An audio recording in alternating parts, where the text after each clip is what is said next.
Now, all the noise that Maruti Suzuki is creating about the Ignis will tell you that this car is targeted towards the millennials. Now, this is largely accepted as a group of people who are born between the mid-80s and the early 90s. And that's quite a tricky batch, and the needs even trickier. So we are here to find out how much of it the Ignis can fulfill. The Ignis looks funky and certainly scores high on the desirability quotient. Unlike the current trend, Suzuki doesn't subscribe to a hard-coded design theme, and that works in this car's favor. Interestingly then, it tries to achieve a balance between hatchback dimensions, a crossover stance, and retro styling cues. The hatchback dimensions give it almost the same footprint as the Swift, and a size that is comparable to the Grand i10. The crossover or the compact SUV stance comes courtesy of a high ground clearance, small overhangs, and the flared wheel arches. Choose the top-end trim and you also get the additional cladding for better rough road protection.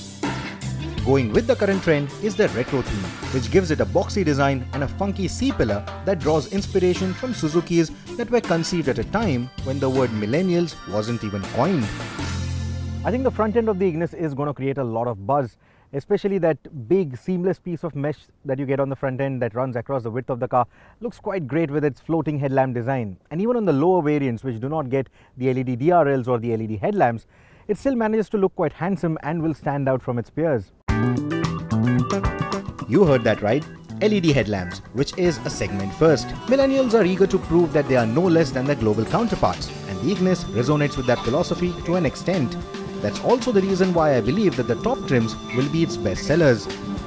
Step in and you will be happy to see a completely new approach from Maruti Suzuki. The cabin looks fresh and youthful, while the quality of plastics is on par with other Nexa cars. There is a sense of occasion in here with the bright colors for the trim and the lighting. The quirky body color door handles, so does the 4 carbon fiber trim and an infotainment unit which sticks out from the dash. Its operating system is familiar and now compatible with both Apple CarPlay and Android Auto. While the top trim gets a tablet-like touchscreen, the lower trims get a conventional system, but the funky arrangement makes it look quite hip. However, this design also offsets the conventional placement of the AC vents and directs the airflow straight to the steering wheel, freezing your fingers. There are plenty of storage spaces in the doors, the tunnel console, and the dash. All these spaces and the switches are easy to reach. Seat height adjustment. It's only available in the top spec trim, which means that both the automatics, the petrol and the diesel, which are only available in the mid-spec trims, do not get it. Which also means that if you have a short frame and are looking for an automatic transmission vehicle, the Ignis may not give you the right driving position. The seats are quite accommodating though, and for my average Indian height, they offer a commanding view of the road despite their fixed height in the lower variants. Ingress and egress can be a bit of a challenge for tall people, but the rear seat space is quite comfortable. The legroom is an improvement over models like the Ritz or the Swift, and the tallboy design gives it good headroom too. Now, the rear seats of the Euro spec Ignis also are adjustable for rake and recline. Indian version, however, doesn't get it, but it would have been an awesome addition, would have made it a nice tourer. Another trend that we see with the millennial generation is the increasing migration of millennials from the rural areas into the urban cities, and that has sort of given rise to more nuclear families.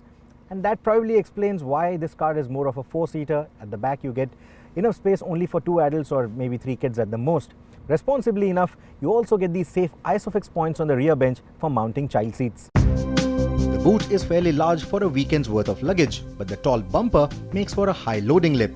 Overall, the Ignis is a smart-looking car with enough features and cargo space to keep a nuclear family happy. Let's talk about the performance now. The Ignis borrows Suzuki's 5th generation platform that also underpins the Baleno, but improves it further. The result is that it tips the scales at a little over 800 kilos, which is quite light for a car of this footprint. Now they say that millennials want instant gratification, instant jobs, instant promotion, instant dates by just swiping left or right, instant love, instant food, instant everything. You know what I mean. This car, however, may not subscribe to that philosophy, at least as far as the engines go. Both the petrol and the diesel do not give you instantaneous power. The petrol puts out all its power up top, so you really need to rev this engine to get anywhere. The diesel, well, it's a known fact with the multi-jet or the DDIS diesel motor, there is a fair amount of turbo lag. So till the turbos pull up to about 2200 to 2500 RPM, there is no punch. You just have to sort of live with that turbo lag. And it's only past that it gives you a good mid-range to play around with. So like I said, power isn't instantaneous.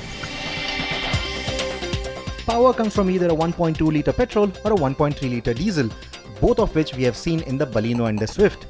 These can either be specified with a 5-speed manual gearbox or a 5-speed AMT or AGS in Maruti Suzuki speak. No instant power, but neither of these engines are boring, and both have their own virtues. I'm so glad that Maruti decided not to use their favorite 1 litre K-series motor and go with the 1.2 instead. Now, it's natural for a car maker like Maruti Suzuki and a lightweight chassis like the Ignis to both come together and use a 1 litre motor, a frugal engine at that, so that they could claim some ridiculous fuel economy figures. Thankfully, they haven't done that. What you get instead is the sprightly 1.2 that you also get in the Baleno and the Swift. But in this lightweight chassis, it just feels so much more fun to drive.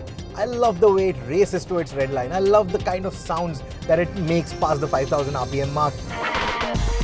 It is quite a refined motor and reaches triple-digit speeds without much effort. But it feels quick revving only when you go pedal to the metal. In-gear acceleration feels a bit pale in comparison, necessitating a downshift for overtakes. This nature is also highlighted further with the automated transmission, but the latter seems to have a quicker response than its peers and is easily one of the best AMTs in this price point. Furthermore, it also manages to safeguard the peppy nature of this engine. Unlike the CVT, want to nurture the petrol head in you? This might be a good starting point. The diesel variant doesn't share the cheerful vibe of its petrol counterpart, but is the ideal mile muncher. There is a meaty mid-range torque to help you pull quick overtakes or cruise on the highway with impressive fuel economy. It is also the go-to choice if you are planning to load the car often and head out for long road trips. It isn't the most refined engine in the business, but its age and market penetration ensures easy and low-cost service. Both the gearboxes work quite well with this motor. The AMT, however, was a little erratic on our test car. But that said, the Ignis has significantly reduced the annoying shift pause that is inherent to automated transmissions. Another good thing about the millennials, because of all the technology that surrounds them, they are very well aware, very well exposed to all the developments in technology all around the world. That has sort of driven them to keenly look into the safety aspect of the vehicle that they are buying. Thankfully, even the car makers are now supporting the whole viewpoint, also taking a keen interest in providing as much safety as possible in their vehicles. The Ignis comes with standard ABS all across the range. You also get the front airbags as standard across all trims. Now, at the Euro NCAP tests that were conducted recently, the Ignis, the Euro spec model, got 2 ratings, a 4-star and a 3-star rating. The 4-star came courtesy of an automated braking system that is fitted onto the Ignis. The 3-star rating came for the car without the automated braking, but for the vehicle that also had side airbags. Now, in the frontal collision tests, the results were not very satisfactory. The side impact collision test, the result was better than expected, let's put it that way. Now, though this particular car that is sold to us in India gets a similar structural rigidity or similar side impact protection, it doesn't get the side airbags, which were the key factor for the 3-star rating. So that does raise questions on how safe the Ignis is despite the ABS and despite the airbags. But it is still a step in the right direction where the car maker is offering these basic safety elements as a standard fitment, and it's also setting a precedent for the other car makers to follow. No matter what variant you choose, the Ignis is a very well-mannered highway driver. High-speed stability, very good. Noise insulation is surprisingly good at highway speeds as well, as far as the road noise and the engine noise are concerned. Now, we know the multijet or the DDIS motor is a noisy operator, and Maruti has done an excellent job of filtering out all those noises. What they haven't managed though is filtering out the wind noise. Even at about 80 kilometers an hour, you probably are hearing all the wind noise that I am hearing inside the cabin. Apart from that, it's a nice place to be in. The only thing that is sort of a weak link for this vehicle is the steering setup. I used to love the steering on the Alto. I used to love the steering on the Swift. This one, the electronic power steering, just doesn't feel as well connected. It lacks feedback. It just doesn't communicate as well with you. There's this dead at center feel, and even at speed, the steering doesn't really weigh up much, and that sort of kills the fun a bit. The suspension of the Ignis is set slightly to the firmer side. It doesn't have that squishy nature of the Baleno at turn-in. It doesn't even have that bouncy feedback that you get from some of the other Maruti Suzuki cars. It feels quite taut at that. Undulations, it takes them very well. It's quite silent as well as compared to most other Maruti Suzukis. It's only on deeper potholes or some really sharp bumps or at speed that you can hear the suspension doing its work. But otherwise, the suspension remains quite silent for a car of this category, and it's quite an achievement. With the wheels pushed to the far corners of the car, the Ignis has impressive dynamics overall.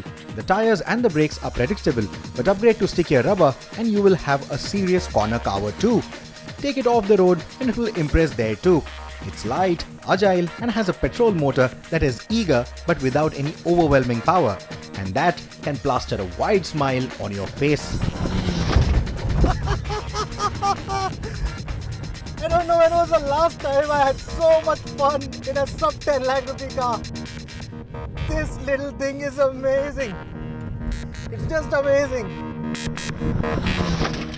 Maruti Suzuki has built quite a few fun to drive cars in its illustrious past. You have the 800, you have the Alto, the Zen, the Swift Diesel. At different points of time, they have managed to make a place in the hearts of driving enthusiasts. The Ignis is the current one. It's the new one that joins the league and takes forward that legacy. It's easily the slickest city car that Suzuki has ever built.